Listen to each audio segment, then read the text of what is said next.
Hi, I'm Norbert Kugela with the Warner Norcross and Judd Employee Benefits team, and I've got with me April Goff, my colleague, and we're here to talk to you today about the recent Supreme Court ruling about healthcare reform and how it impacts employers. April, why don't you start us off? Well, now that the Act has been ruled constitutional, there are a number of things that employers need to take care of in the short term.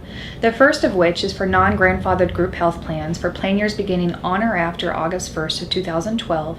You need to provide comprehensive preventive care services for women. This includes everything from tubal ligations, contraception coverage, and breastfeeding equipment, a number of different services.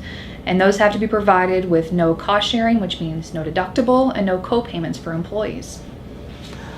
Another key event that's coming up quickly is the distribution of the Summary of Benefits and Coverage. This is a 4-page summary that's supposed to be distributed with your open enrollment periods, and it goes into effect beginning on or after September 23rd. So as you're gearing up for your open enrollment this fall, make sure you have that document available and ready to distribute. The next thing you're going to need to take care of is to establish the framework necessary for reporting the aggregate cost of employer-sponsored group health plan coverage on your employee's Form W-2. Now, you need to do this for 2012, but you don't actually have to report it until 2013.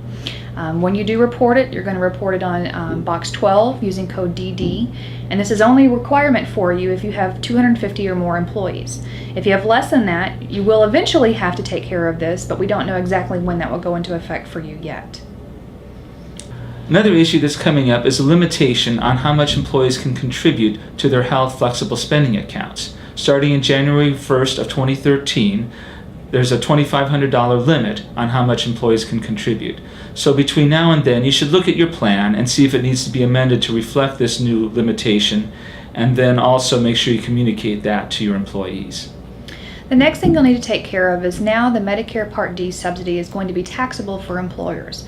What that means is previously this amount has been untaxable income to employers used to offset the cost of retiree prescription drug coverage. Now that this is changing, you may want to reevaluate your plans and determine whether you want to modify those to account for this. If you have insured medical benefits, you may be receiving a medical loss ratio refund. This is probably going to be a plan asset, so you'll have to be careful about what you do with it.